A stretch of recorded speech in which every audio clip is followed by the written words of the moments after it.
Hi, Pastor Steve again, back with more good news from God's holy word. This morning we're going to be in the tiny epistle of 1 John chapter 4. Most often quoted in 1 John is 1 John 4, 7 and 8. Beloved, let us love one another.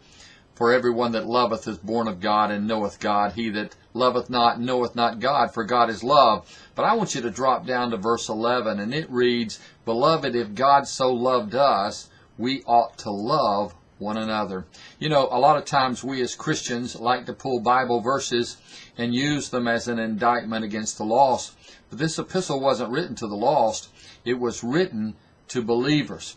And it was a reminder that Jesus loved us so much that He died and gave His life for us, that God the Father loved us so much that He sent His only begotten Son to die that we might have life, and that more abundantly, that we might have joy unspeakable and full of glory, that we might have everlasting and eternal life. And friends, He's coming again.